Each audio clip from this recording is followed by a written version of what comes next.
Big strappers, winter is upon us again. So it's time to change your driving habits. The best advice I can give you is go slow. Go slower than what you've been doing in the good weather on the dry roads. Go more slowly, just leave a ton of room around you. Leave as much room as you possibly can. Our biggest hazard in the trucking industry in the wintertime is not handling the weather. It's dealing with how the four-wheelers handle the weather and then avoiding them. Because 98% of the accidents are triggered by four-wheelers. And then we're too close that we can't help but get involved.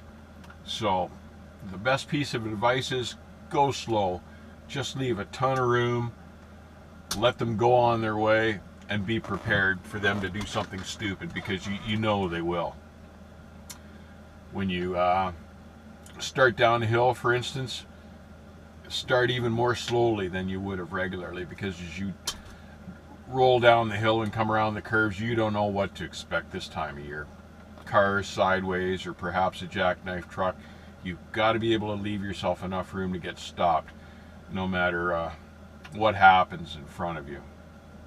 When you're climbing a hill, for instance, if you feel your traction slipping, if she's starting to wipe her feet a little bit, get out of the groove in the snow that the other traffic has created, because they've shined the snow up.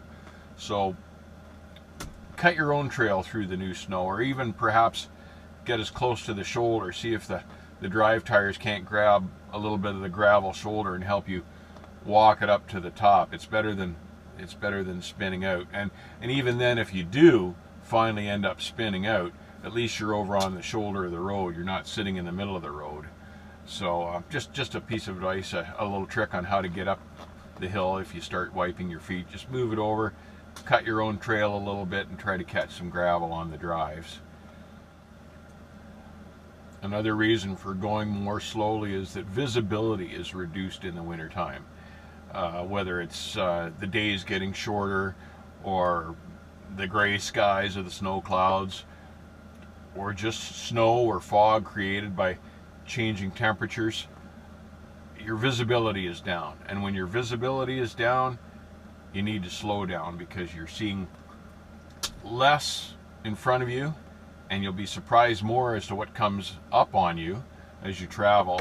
And again, you've got to be prepared. You've got to leave yourself the room to react. And you don't want to panic react, because panic reacting on a slippery road is never a good thing. You want to be able to relax slowly, brake gently.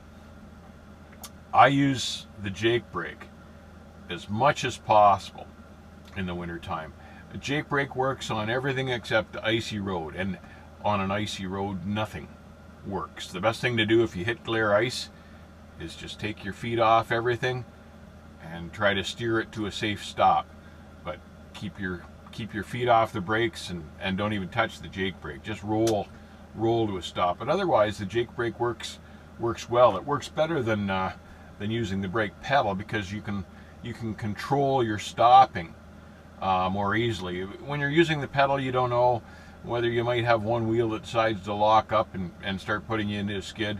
But it's almost impossible to skid the truck when you're using the Jake brake. Also, when you're slowing down in the wintertime, try to brake the truck when the whole thing is in a straight line, rather than braking it in a curve, because if your momentum's not 100% dead forward, if you've got the trailer on an angle and you start braking it, the trailer may want to come around.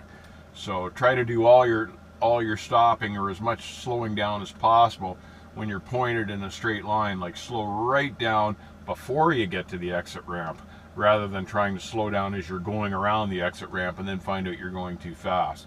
All sorts of guys make that mistake. So just go gently, slow down when you're in a straight line, use the Jake brake as much as possible. Something else that's a good idea when you're driving in the winter, I find, is to not be changing lanes very often. Just kind of putter along like you're driving Miss Daisy. Sit in the right-hand lane and go slow. And that way the traffic will make an effort to get out and go around you, rather than bunch up around you and hang out beside you where you don't want them. They'll see you as an impedance, and hopefully go by. Let them know that you're not whipping in and out of lanes like a Ferrari, that you're more like a lake freighter and you just can't maneuver. You're just in there plowing along slowly. So hold your lane position and just sit there and go slowly, and most of them will go on by and try to avoid you, so you don't have to worry about avoiding them in a little while. All of these little tricks are especially true if you're bobtailing in the snow in the wintertime. Trucks aren't really designed to be bobtailing in the snow. There's too much weight on the steering axle and not enough on the drives without the trailer there. And the tendency is that in any braking situation, the drive axles, the back of the tractor, will want to come around. So you've really got to be gentle when you're bobtailing in the bad weather. So just do everything very, very slowly. Maneuver very deliberately but very carefully. Don't try to make sudden lane changes or anything like that. Slow well ahead of time if you're coming into any sort of a curve.